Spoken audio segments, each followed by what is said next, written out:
Assalamualaikum warahmatullahi wabarakatuh. Kaifa halukum ya ikhwah. Jadi belajar di pesantren ya.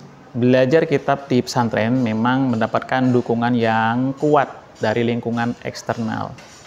Seperti mengajar ya, pengajar, teman-teman sekelas dan suasana yang mendukung. Nah, itulah kelebihan kalau kita belajar kitab kuning di pesantren. Nah, sebaliknya dukungan dari eksternal itu sangat kecil kalau kita belajar di luar pesantren ya.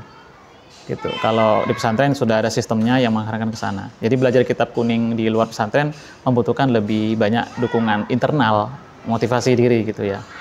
Karena lingkungan eksternal itu kurang kondusif. Gitu. Jadi kamu harus lebih mandiri dalam mengatur waktu jika belajar di luar pesantren ya. Memilih sumber belajar dan menjaga semangat itu penting sekali ketika sudah tidak di pesantren ya. Intinya, jadi peran lingkungan eksternal dan internal itu berbeda di kedua tempat ini ya, di pesantren dan di luar pesantren saat lulus dan sudah bekerja gitu ya. Jadi perbandingannya di pesantren lingkungan sangat mendukung. Kamu tinggal mengikuti jadwal, mendengarkan ustadz dan berinteraksi dengan teman-teman yang lainnya, yang lebih senior bisa juga, yang lebih mahir gitu ya. Jadi presentasenya 65% dari luar, jadi guru, teman, jadwal, dan sistem. Kemudian 35% dari diri sendiri, itu kalau belajar di pesantren. Sedangkan kalau belajar di luar pesantren, kamu harus lebih mandiri menentukan waktu belajarnya, mencari buku rujukan, dan menjaga fokus itu. Jadi presentasenya itu 65% motivasi ya dari diri sendiri, usaha dan disiplin, dan 35% dari luar, sumber belajar, komunitas, dan lain-lain. Nah, belajar kitab kuning di pesantren seperti menanam tanaman di taman dengan perawatan rutin dari tukang kebun itu. Jadi kamu tinggal menyiram sedikit dan tanaman tetap tumbuh gitu ya. Dari eksternal 65%, tukang kebun yang membantu gitu ya. Internal 35%, usaha kamu sendiri di pesantren. Nah, sedangkan belajar kitab kuning di luar pesantren itu seperti menanam tanaman di pekarangan rumah sendiri. Jadi kamu harus merawat sendiri, mencari pupuk, dan memastikan tanaman itu tumbuh gitu ya. Jadi kalau presentasenya itu internal 65%, usaha kamu yang dominan di situ. Eksternalnya 35% itu dukungan alat atau nasihat dari luar gitu. Nah, di pesantren kamu selalu diingatkan untuk belajar oleh ustadz dan teman. Sedangkan di luar pesantren tidak ada yang mengingatkan. Jadi kamu harus membuat jadwal belajar sendiri. Kemudian ya itu seperti itulah. Mengapa di pesantren support eksternal lebih besar? Ya, jawabannya karena pesantren sudah memiliki sistem yang mendukung. Seperti jadwal terstruktur, guru yang siap membimbing, dan suasana yang mendorong belajar itu sangat bagus ya.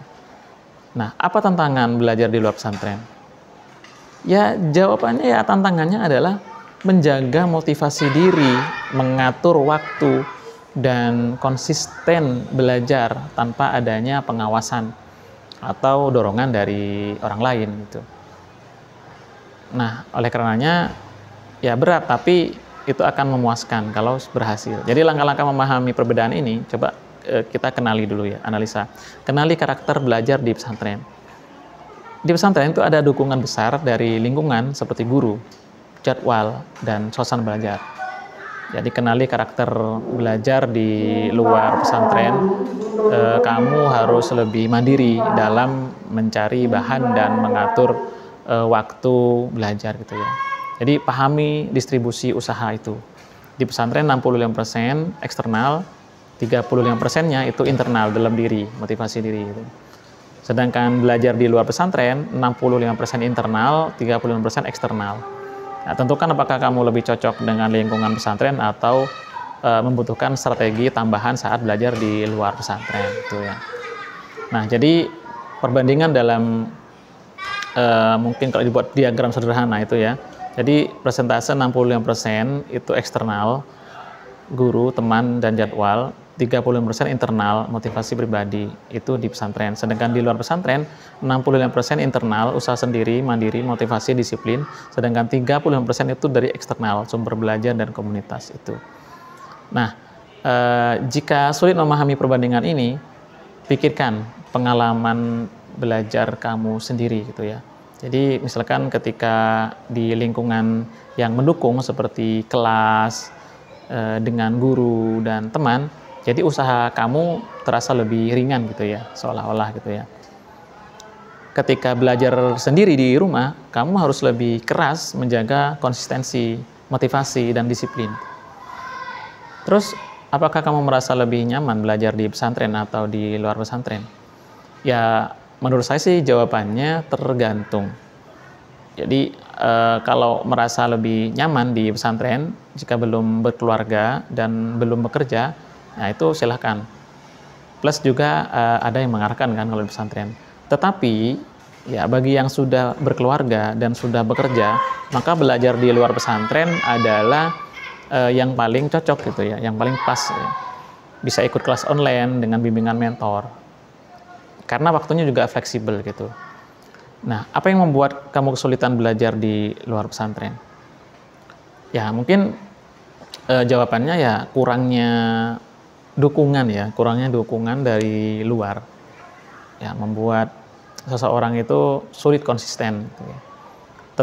Tetapi sekali lagi ya, tetapi jika ada mentor yang telaten, mendampingi, maka kualitasnya hampir sama dengan belajar di pesantren. Gitu ya. Jadi belajar kitab kuning di pesantren didukung oleh lingkungan eksternal yang kuat 65%, sehingga kamu lebih fokus mengikuti arahan. Sedangkan di luar pesantren, keberhasilan belajar lebih bergantung pada diri sendiri gitu ya. Ada motivasi dan usaha pribadi, itu 65%.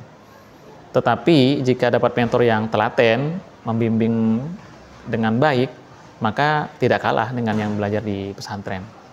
Pasti bisa itu ya. Pahami kelebihan dan tantangan masing-masing. Jadi dan ya sesuaikan strategi belajar untuk hasil maksimal baik di dalam maupun di luar pesantren itu.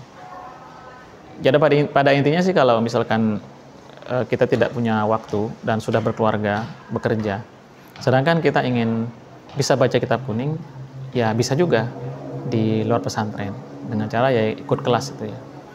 Bagi antum yang ingin bergabung ya di grup WhatsApp pelatihan baca kitab kuning secara gratis, silakan klik link di bawah deskripsi ini. Terima kasih banyak atas perhatiannya. Assalamualaikum warahmatullahi wabarakatuh. Ila liqa.